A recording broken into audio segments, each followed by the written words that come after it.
الحمد لله رب العالمين. الحمد لله الذي فضل الجمعة على المؤمنين ليكونوا من الذاكرين. نصلي ونسلم على حبيبنا الكريم نبينا محمد الذي أرسل رحمة للعالمين وعلى آله وصحبه وذريته وأمته إلى يوم الدين. أشهد أن لا إله إلا الله وحده لا شريك له ونشهد أن محمدا عبده ورسوله الذي لا نبي بعده. أما بعد فيا عباد الله أحباب الله وأحباب رسوله صلى الله عليه وسلم، أوصي نفسي وإياكم بتقوى الله فقد فاز المتقون، فلا تموتن إلا وأنتم مسلمون. فقال تعالى: يا أيها الذين آمنوا اتقوا الله حق تقاته ولا تموتن إلا وأنتم مسلمون. Hadirin jamaah Jumat rahimani wa rahimakumullah. Mengawali khutbah Jumat kita di bulan mulia dalam rangkaian bulan Haram Dzulhijjah ini, kita bersyukur pada Allah Subhanahu wa taala masih diberikan kesempatan untuk membuktikan keberimanan kita kepada Allah Subhanahu wa taala dengan menunaikan dan merespon panggilan ibadah Jumat ini. Sungguh tidak setiap orang yang mengaku muslim mampu terdorong untuk menunaikan ibadah Jumat. Karena itulah panggilan Jumat dibuka dengan kalimat iman, bahkan dilekatkan pada nama surahnya dengan nama Al-Jumu'ah di ayat yang ke-9 itu. Ya ayyuhalladzina amanu idza nudiya lis-salati min yaumil jumu'ati fas'au ila dzikrillah. Hai semua orang yang telah menyatakan beriman kepada Allah. Rumus dalam tafsir mengatakan, jika ada ayat dalam Al-Quran dibuka dengan kalimat iman, maka informasi yang disampaikan di ayat itu menjadi parameter tingkat keimanan pemiliknya. Semakin semangat ia menunaikan, itu menjadi indikator semakin tinggi imannya. Semakin malas ia tunda, ini menunjukkan semakin lemah imannya. Karena itulah banyak hadis kita dapati uraian Nabi SAW yang melukiskan bagaimana parameter keimanan seseorang saat merespon Jumat. Ada yang datang awal waktu, ada yang menunggu sampai khatib naik ke atas mimbar, bahkan ada yang menunggu sampai akhir khutbah kedua untuk sekedar merespon dan menggugurkan kewajiban. Itu indikator dari tingkat keimanan. Berbahagianya dipanggillah pemilik iman itu dengan menggunakan dia, disebutkan 361 kali dalam Al-Quran setidaknya. Harfun nida linida'il qarib wal mutawassit wal ba'id. Huruf panggilan, memanggil yang dekat, yang menengah, yang jauh. Lalu disambung dengan ayyuha, disebutkan 150 kali dalam Al-Quran. Ayyuhnya berfungsi munada untuk menguatkan, hanya tanbih untuk mengingatkan. Jika dalam Quran ada ya bertemu dengan ayyuha, ini artinya informasi yang disampaikan begitu penting sampai Allah menegaskan dan menguatkan. Lalu kemudian disusul dengan alladzina, disebutkan sebanyak 1080 kali dalam Al-Quran, menunjuk semua tanpa kecuali, melewati sekat-sekat dan lapisan kehidupan. Mau yang ia statusnya tinggi, dipandang rendah, biasa, dosen, mahasiswa, rektor, orang biasa, polisika, tentara, semua tercakup dalam ayat ini. Ya ayyuhalladzina amanu, hai semua yang merasa masih punya iman, baik imannya itu dirasa kuat sehingga merasa dekat dengan Allah. Sebelum dipanggil Jumat ada yang sudah siap-siap, bahkan sebelum masuk waktu sudah i'tikaf. Ada yang standar tengah-tengah, mutawassit, nunggu adzan baru datang. Ada yang lemah, jauh, bahkan menunggu selesai setidaknya khutbah baru dia merapat ke masjid. Tapi sepanjang dia punya iman, kata Allah, mau yang menengah, yang jauh, bahkan yang dekat, Allah tidak bedakan. Sepanjang masih merasa punya iman, boleh jadi dengan datang Jumat itu dia akan mendapatkan hidayah. Idza nudiya lis-salati min yaumil jumu'ah, sepanjang masih ada merasa iman dalam dirinya, maka buktikan keimanan itu dengan merespon panggilan Jumat. Maka berbahagialah kita saat ini di antara sekian hamba yang masih beraktivitas dan kita hadir di masjid yang megah untuk menunaikan ibadah Jumat.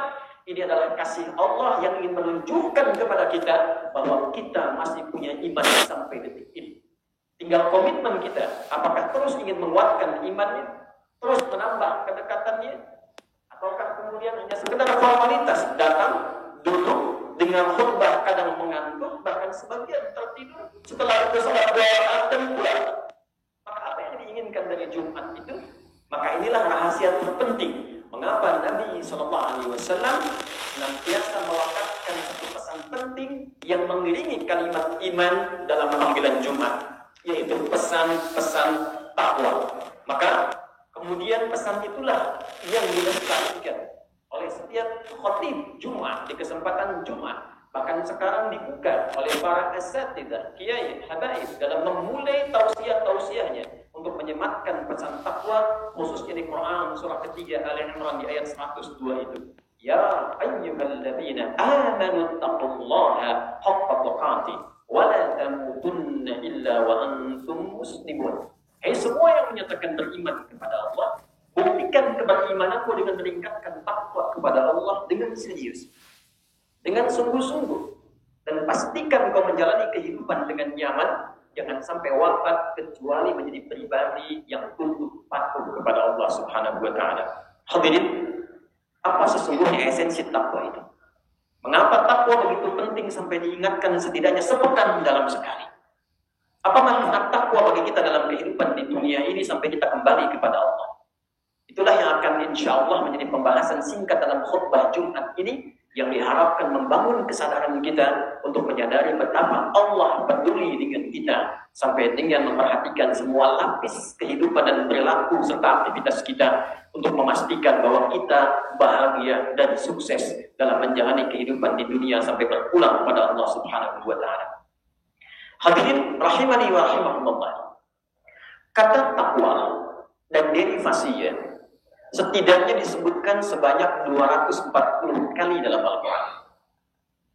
Dan penyebutan ini kemudian dibagi di dalam Al-Quran menjadi beberapa segmen. Ada yang berisi tentang alasan mengapa mesti bertakwa, lalu disusul dengan bagaimana cara meningkatkan takwa, dan yang terakhir membagi bagaimana dalam cara meningkatkan takwa itu di aspek apa mesti dilakukan. Maka dari 3 bagian ini kita akan memulai dengan pendekatan pertama, mengapa kita mesti bertakwa.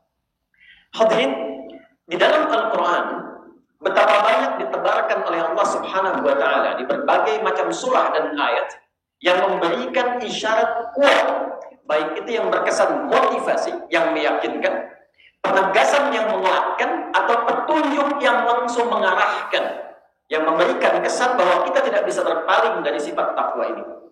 Quran surah kedua Al-Baqarah di ujung ayat 189.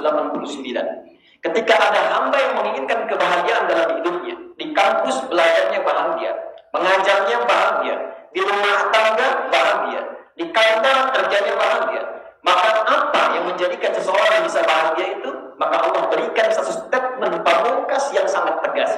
Wattaqullaha la'allakum tuflihun. Jika Anda ingin meraih kebahagiaan yang sejati, kata Allah, maka tingkatkan takwa kepada Allah. Aku tuntut engkau mendapatkan kebahagiaan yang sejati. Ternyata takwa ketika diinginkan oleh Allah untuk ditingkatkan, bukan sekedar meminta kita untuk patuh beribadah, tapi esensinya mengantarkan kita kepada kebahagiaan yang diharapkan. Baik, betapa di antara kita menginginkan rezekinya mudah didapat, datang tanpa diduga, masalah cepat selesai, belajar ada masalah, tuntas diselesaikan, di rumah tangga ada problem, tuntas diselesaikan, di pekerjaan ada masalah yang bahkan pelik, tuntas diselesaikan. Turun Quran surah ke-65 di ujung ayat yang kedua, diantarkan pada ayat yang ketiga. Wa may yattaqillaha yaj'al lahu makhraja wa yarzuqhu min haitsu la yahtasib. Man ismun mawsulun yadullu 'ala al-fardiyyatil 'ammiyah. Kata sambung konjungsi menunjuk pada objek, kadang-kadang subjek, yang menunjuk pada bentuk singular, personal sifatnya tapi umum maknanya.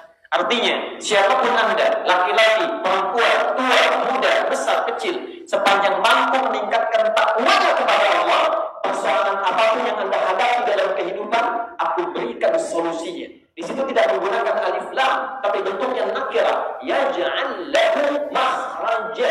Tidak menggunakan alif lam. Nakirah bermakna general. General bermakna umum. Tidak ada satu manusia pun yang hidup yang tidak punya masalah. Anda di kampus pasti punya masalah. Anda menyelesaikan kuliah, pasti ada ujian. Anda yang sedang mengajar, pasti punya problem. Di rumah tangga tidak ada yang bebas dari persoalan. Di pekerjaan tidak ada yang bebas dari masalah.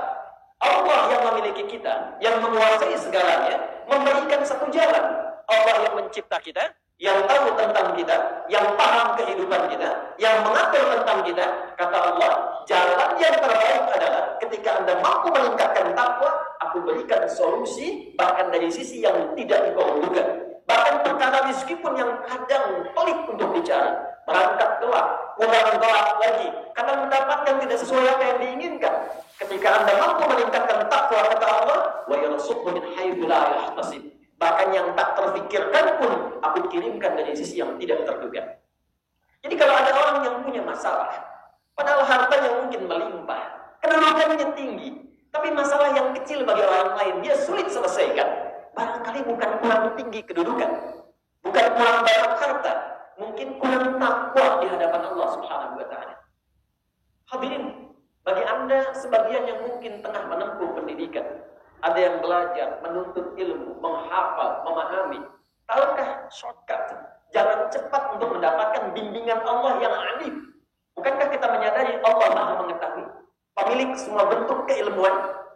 Maka Allah berikan jalan bagi Anda yang ingin shortcut, mendapatkan jalan pintas untuk cepat memahami. Sekali dengar langsung ingat, sekali mendengar kalimat langsung paham arahnya kemana. Setiap menemukan rumus langsung mengerti bagaimana cara menyusunnya. Maka kerja keras dengan ikhtiar meningkatkan intelektual itu penting. Tapi ada jalan cepat yang Allah kehendaki untuk membimbing intelektual itu supaya mantap cepat untuk memahami sesuatu. Penutup di ayat 282 di Quran surah kedua Al-Baqarah dengan tegas Allah sampaikan, wattaqullaha wa yu'allimukumullah. Ketika Anda mampu mendekat kepada Allah dengan takwa, aku bimbing engkau, aku ajarkan padamu untuk mudah memahami apa yang akan engkau pelajari. Itulah yang menjadikan para ulama-ulama hebat kita.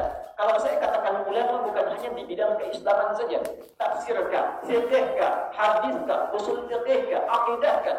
Kita bukan sekedar bicara tentang Imam Abu Hanifah, Imam Malik, Imam Asy-Syafi'i, Imam Ahmad bin Hanbal. Kalla, bukan hanya itu. Bukan hanya Al-Ghazali. Bukankah kita mendengar Al-Kindi, Al-Farabi, Ibnu Sina, Al-Khawarizmi, Al-Mubarakutah? Siapa mereka semua? Begawan pengetahuan yang telah melahirkan bukan hanya karya, tapi menjadi pedoman yang sifatnya abadi, bahkan kajian-kajian yang bukan hanya di dunia Islam, bahkan di Barat pun abadi sampai dengan kini. Siapa yang tidak kenal dengan Avicenna? Ibnu Sina itu.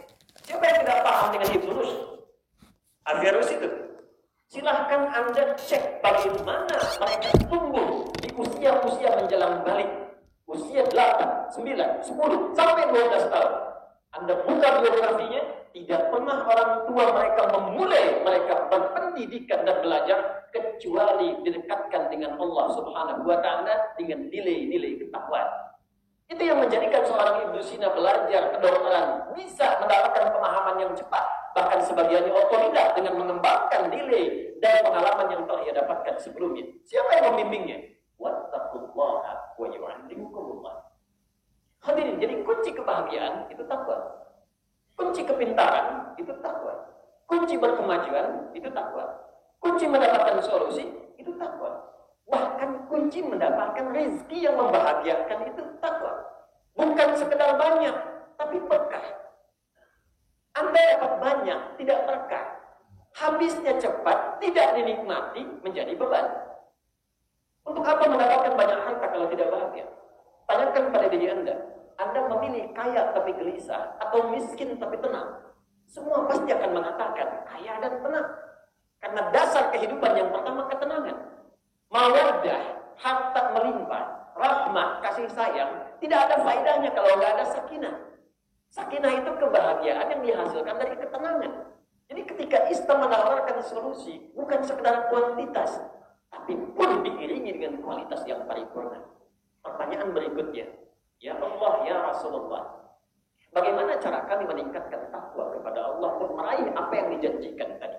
Dan dahsyatnya, sebelum ayat itu kita bacakan, Allah sudah tunjukkan tokoh-tokoh yang sukses mempraktekkan itu, yang bahkan kisahnya melintasi zaman, dibuktikan secara sejarah ada, dilihat napak tilasnya dapat dicari, bahkan bukti sebagian peninggalannya bisa didapati sampai dengan kini. Siapa yang tidak kenal dengan Utsman bin Affan? Siapa yang tidak tahu dengan Abdurrahman bin Auf? Cek mereka sebelum meningkatkan takwa, dengan setelah mereka meningkatkan takwa, berapa peningkatan aset yang didapatkan. Riset yang pernah kami lakukan, asetnya Abdurrahman bin Auf saja setelah meningkatkan takwa, sebelumnya cuma dengan modal pakaian, masuk Islam meningkatkan takwa, itu kalau dikonversi sekarang setidaknya bernilai 72.000 triliun. Siapa yang tidak paham dengan Abu Hurairah? Siapa yang sebelum masuk Islam? Abdurrahman bin Sa'ad. Siapa beliau? Bagaimana kekuatan pengetahuannya? Setelah masuk Islam, meningkatkan takwa, mulazamah kepada Rasulullah, terjadi peningkatan pengetahuan, kecepatan hafalan, sekali disebutkan langsung paham. Dan manhaj yang diikuti Al-Imam Al-Bukhari yang mendapatkan kemudian anugerah yang serupa. Siapa yang tidak kenal dengan Ali bin Abi Thalib? Orang tahunya hanya ahli bahasa balaghah, paham Quran, paham tafsir. Beliau itu juga pakar di bidang matematika. Silakan cek dalam kitab tafsir, misalnya Al-Jawahir, di bagian yang terakhir, bagaimana beliau pernah menyelesaikan persoalan rumit matematika dengan pendekatan Al-Quran. Hadirin, bagaimana mereka memulai dengan meningkatkan takwa? Maka dijawablah pada segmen yang kedua. Ketika ada seorang insan beribadah, ingat kalimat takwa selalu bersanding dengan iman. Artinya yang dikhitab itu imannya. Karena tidak setiap muslim kalau disebutkan ini, kalau imannya tidak merespon dengan baik, tidak akan bisa diikuti. Ini perkara iman. Kalau kita benar-benar meyakini ini semua tanpa ragu dan diikuti, maka jadilah seperti apa yang pernah mereka dapatkan dulu. Takwa pada segmen yang kedua dibagi pada dua dimensi. Ada bagian yang pertama disebut dengan al-mu'adur rabbani, dimensi ilahi, yang sering diistilahkan oleh ulama kita dengan hablum minallah.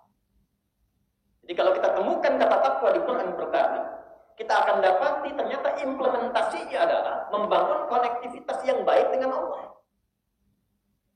Yang punya ilmu siapa? Allah. Yang punya harta siapa? Allah. Yang punya solusi siapa? Allah. Yang punya samara siapa? Allah. Anda menuntut sakinah, Anda jauh dari Allah. Wajarkah mendapatkan itu? Anda ingin rizki, Anda tahu Allah Ar-Razzaq sang pemberi, tapi Anda jauh dari Allah. Bagaimana bisa mendapatkannya? Anda menginginkan pengetahuan, Anda paham yang punya ilmu itu Allah, tapi Anda menjauh dari Allah. Bagaimana bisa mendapatinya? Maka ketika kalimat takwa dihadirkan dalam Al-Quran, implementasi pertama adalah bagaimana membangun koneksi dengan Allah yang kuat, sehingga dengan kekuatan konektivitas itu kita mendapatkan akses yang tidak didapatkan oleh semua hamba atau umumnya yang lain. Quran surah kedua Al-Baqarah di ayat kedua sampai yang kelima, kalimat takwa pertama disebutkan dalam Al-Quran dilekatkan pada pemiliknya. Dzalikal kitabul la raiba fihi hudan lil muttaqin. Al-Quran jangan diragukan semua isinya. Dia akan memberi petunjuk pada orang yang takwa. Dan adilnya Allah menjadikan takwa pertama membuka Quran dengan bentuk jamaah. Tunggalnya taqib, jamaahnya muttaqin. Siapa orang takwa yang disebutkan di sini? Perhatikan ayat 3 dan seterusnya. Alladzina yu'minuna bil ghaibi wa yuqimuna as-shalah wa mimma razaqnahum yunfiqun. Walladzina yu'minuna bima unzila ilaika wa ma unzila min qablika wabil akhirati hum yuqinun. Perhatikan hasilnya. Ulaika ala hudan min rabbihim wa ulaika humul muflihun. Siapa orang takwa yang dimaksudkan di ayat ini? Dimensi pertama adalah orang-orang yang ingin membuktikan keimanannya kepada Allah lalu mengoneksikan dirinya dengan Allah. Wa yuqimuna shalah. Pertama, ia bangun konektivitas dengan salat. Ternyata ada relasi antara sholat itu yang menunjukkan keberimanan kita kepada Allah, yang menunjukkan kita ini hamba, kita ini beriman. Ternyata bukan hanya sekedar ibadah. Feedback dari sholat itu karena kita terhubung dengan Allah, Allah memberi perhatian. Nah, perhatian inilah yang menjadikan kita hidupnya lebih mudah. Anda dekat dengan rektor, akses Anda di kampus ini mudah didapatkan. Anda dekat dengan Allah, apa yang sulit bagi Allah untuk diberikan? Itulah sebabnya ketika kita menunaikan sholat pertama kali, yang diminta oleh Allah adalah Anda punya masalah apa, ingin minta apa, kalau benar sholatnya sampai dengan ini, aku berikan apapun yang kau minta sesuai dengan kebutuhannya. Itulah sebabnya di Al-Baqarah ayat 45, ketika kita diminta sholat, kalimatnya jelas, wasta'inu bis-sabri was-shalah. Jika Anda punya persoalan dalam kehidupan yang ingin diselesaikan, terima dulu dengan sabar, lalu tunaikan sholat, mintalah kepada Allah lewat sholat. Kalau masih belum yakin, imannya ditanya, maka muncul kembali di Al-Baqarah ayat 153. Ya ayyuhalladzina amanu sta'inu bis-sabri was-shalah. Kamu ini punya iman apa enggak? Yakin apa enggak dengan Allah? Kata Allah, kalau kamu punya masalah, aku memberi solusinya. Bagaimana mintanya? Tunaikan sholat. Saat itulah kita mengatakan, firman Allah yang perintahnya wasta'inu, bila ingin dirubah pada bentuk permintaan, maka dirubah katanya menjadi nasta'inu. Itu yang menjadikan kita berkata setiap berdiri dalam sholat, iyyaka na'budu wa iyyaka nasta'in. Saat benar sholat yang kita tunaikan sampai detik itu, perhatikan hadis qudsinya dari sahabat Abu Hurairah radhiyallahu ta'ala anhu. Qasamtu sholataini wa baina 'abdi ila nisfaini. Dalam hadis qudsi kata Allah Subhanahu wa ta'ala, aku bagi segmen sholat pada dua bagian. Ada kewajiban hambaku untukku, ada kewajibanku untuk hambaku. Jika benar hambaku menunaikan sholat pada detik itu, aku kabulkan apapun yang dia minta selama itu menjadi kebutuhannya. Idza qala al-'abdu alhamdulillahi rabbil alamin. Jika hambaku berkata alhamdulillahi rabbil alamin, qala Allah azza wa jalla hamadani 'abdi. Jika seorang yang salat berkata dalam salatnya alhamdulillahi rabbil alamin, itu dijawab oleh Allah, Saudara. Kita senang menghadap, dijawab oleh Allah.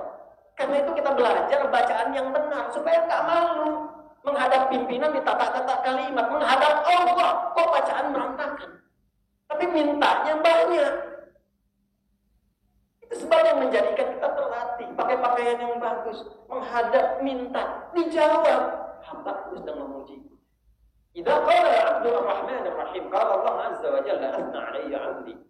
Jika hambaku berkata ar-rahman ar-rahim, aku jawab kata Allah, hambaku sedang menyanjungku. Wa idza qala al-'abdu maliki yaumiddin, kalau hambaku berkata maliki yaumiddin, qala Allah azza wa jalla majjadani 'abdi. Allah menjawab, hambaku sedang mengagungkanku. Perhatikan.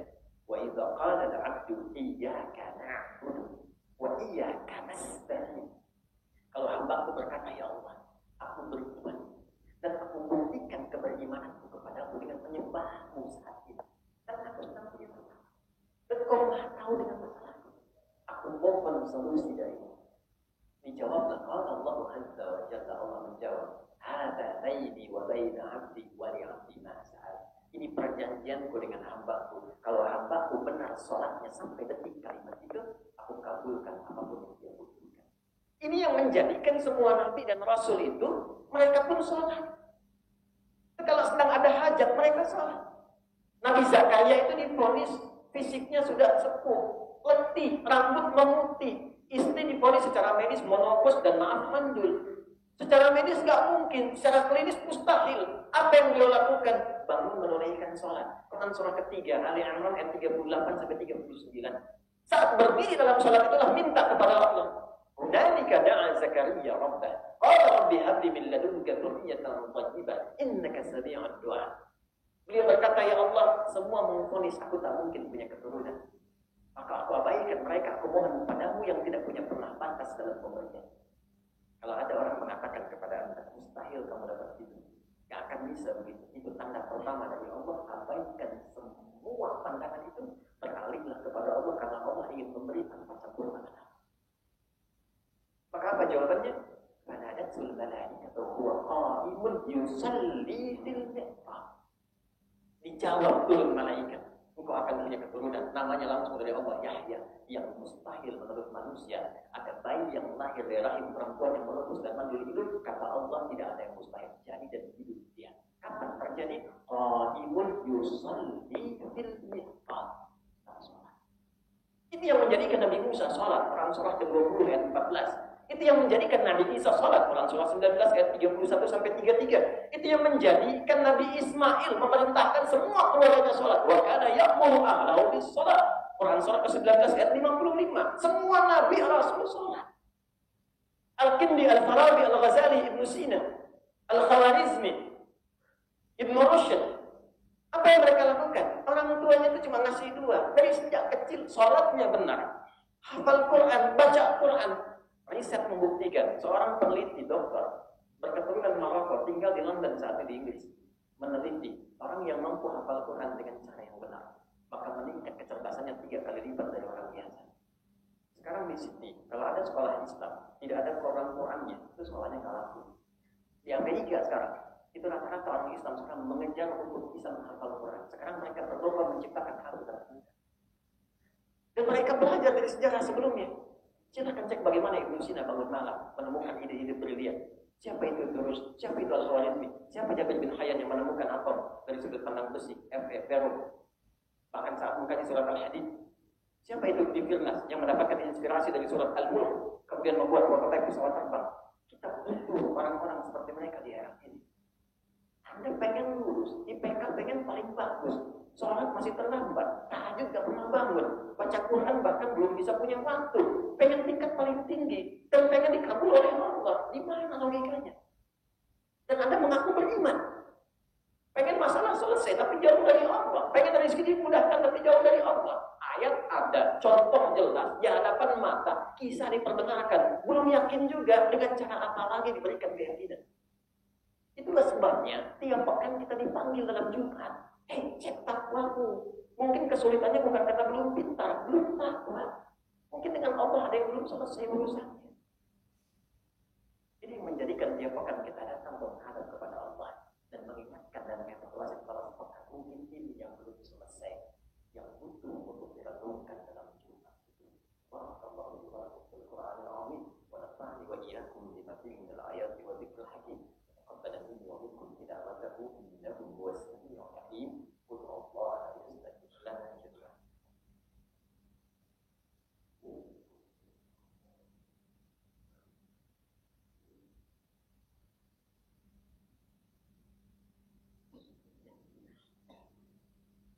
Alhamdulillah. Wassalatu wassalamu ala Rasulillah wa ala alihi wa sahbihi wa man wala. Amma ba'd, fa ya ibadallah. أوصي نفسي وإياكم بتقوى الله فقد فاز المتقون فلا تموتن إلا وأنتم مسلمون. Hadirin, sebelum kita akhiri khutbah ini dengan doa, perkenankan hati menutup dengan singkat dan melengkapi pada segmen yang kedua. Jika ada orang berkata saya sudah sholat, saya juga baca Quran, saya puasa, tapi saya belum bisa meraih apa yang tadi disampaikan dan bahkan dijanjikan, maka cek ke bagian keduanya. Al-bu'dul ijtimai. Implementasi takwa dalam bentuk kesolehan sosial. Mungkin dengan Allah bagus kelihatannya sholatnya, tapi value dari sholat dalam bentuk dimensi sosialnya tidak terpraktekkan. Kenapa sholat? Bukan hanya sekedar melakukan kepatuhan kepada Allah membuktikan kita beriman. Wa aqimis sholata lidzikri. Bukan hanya itu, tapi juga innas sholata tanha 'anil fahsya'i wal munkar. Maka ketika orang-orang benar hubungannya dengan Allah, pacarannya adalah kemuliaan sosial. Maka turunlah Quran surah ketiga Al-Imran ayat 133 sampai 134 dengan cepat. Wasari'u ila maghfiratin min rabbikum wa jannatin 'arduha as-samawati wal ardu u'iddat lil muttaqin. Muttaqin di sini beda amalannya dengan muttaqin yang di Al-Qur'an. Ayat 134-nya alladzina yunfiquna fis-sarra'i wad-dharra'i wal kadhimina al-ghayza wal 'afina 'anil nas wallahu yuhibbul muhsinin. Boleh jadi ada yang sholatnya kelihatan bagus tapi dengan orang tuanya belum baik, dengan dosennya masih mencela. Bagaimana mereka ilmunya? Betul sholat masuk kelas belum apa-apa udah mencela gurunya, atau dosennya salah berniat, alih-alih mengajarkan ilmu hanya untuk mencari penghidupan. Maka yang diterima cuma gajinya, yang diterima cuma pendapatannya, ilmu nggak mengalir pada muridnya. Maka cepat cek. Kalau ada sesuatu yang belum berhasil, boleh jadi bukan karena ibadah ritualnya, mungkin sosialnya yang belum baik. Cek lagi hubungan dengan sesuatu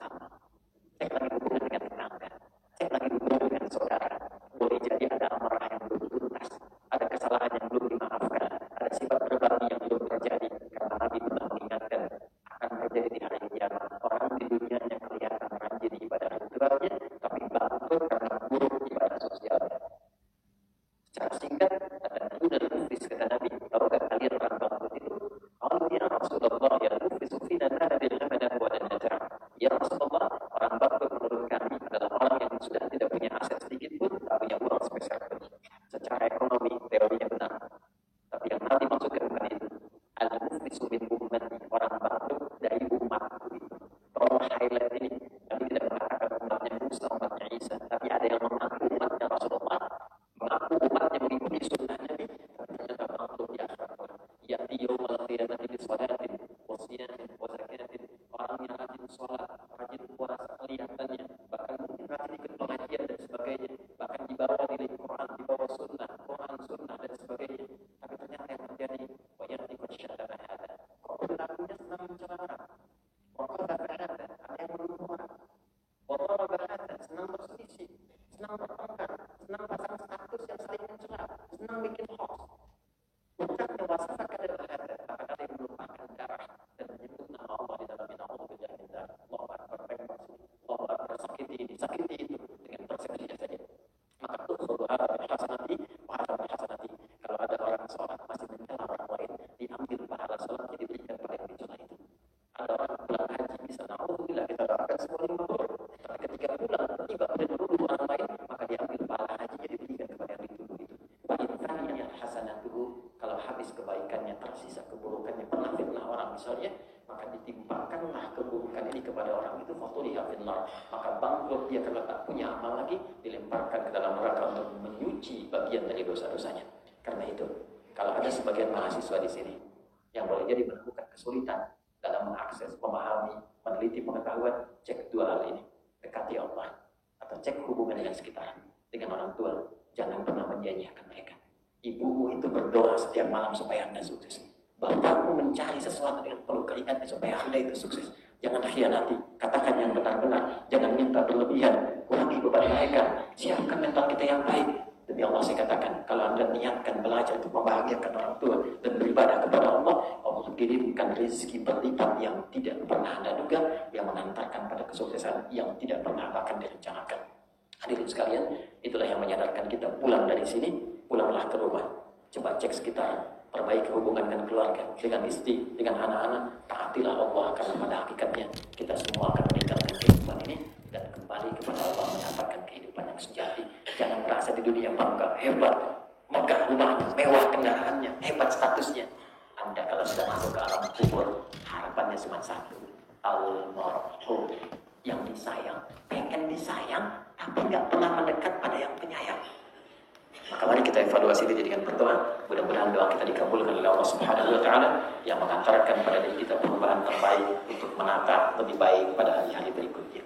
اللهم تقبل منا إنك أنت السميع العليم وتب علينا إنك أنت التواب الرحيم نحمدك يا أرحم الراحمين كما علمتنا أن نحمدك ونشكرك شكرا كما علمتنا أن نشكرك أنت المقدم وأنت المؤخر بيدك الخير إنك على كل شيء قدير اللهم صل وسلم على حبيبك الكريم وصلك المصطفى الأمين سيدنا محمد وعلى آله وصحبه أجمعين Rabbana la tada'lana fi maqamina hadha dhanban illa ghafartah. Ya Allah, kalau ada pendosa yang hadir di Jumat ini, jangan biarkan yang meninggalkan Jumat ini kecuali Engkau ampuni seluruh dosa-dosanya.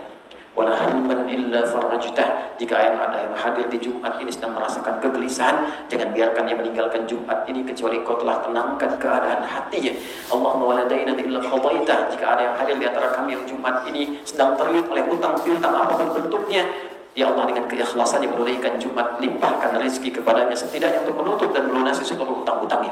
Allahumma wala asiran illa yassartah. Ya Allah, walau tidak berucap, kami meyakini ada di antara kami yang sedang datang membawa kesulitan apapun bentuknya. Ya Allah, jangan biarkan yang meninggalkan Jumat ini kecuali Engkau telah mudahkan seluruh urusannya. Wala marutan illa syafaitah. Bila ada di antara kami yang sedang diuji dengan penyakit, maka mohon ya Allah, angkat dan sembuhkan seluruh penyakitnya. Allahumma ja'alna min ibadika shalihin muttaqin. Ya Allah, mohon di Jumat ini berikan kekuatan kepada kami untuk berubah menjadi hamba-Mu yang lebih baik dan termasuk golongan orang-orang bertakwa. Allahumma qadimna ilaika ya arhamar rahimin bil ibadatis salihah. Ya Allah, berikan dan lembutkan hati kami, berikan kekuatan untuk dapat menunaikan ibadah kepada-Mu sesuai dengan apa yang Engkau kehendaki.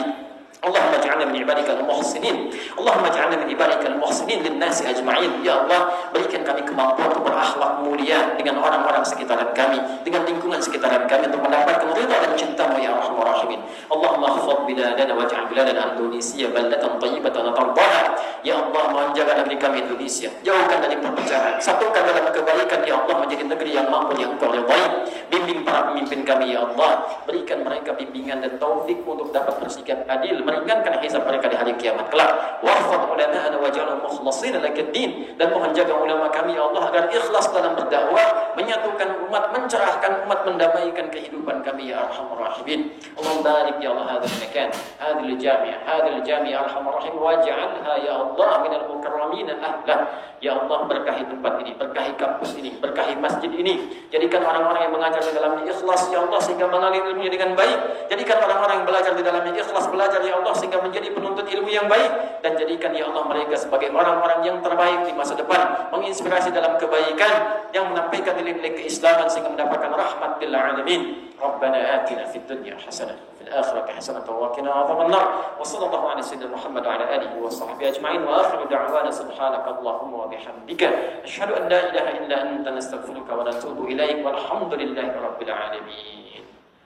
Ibadallah, innallaha ya'muru bil 'adli wal ihsani wa ita'i dzil qurba wa yanha 'anil fahsya'i wal munkari wal baghi ya'idukum la'allakum tadhakkarun. Wa la dhikrullahi akbar. Wallahu ya'lamu ma tasna'un. Aqimus salah.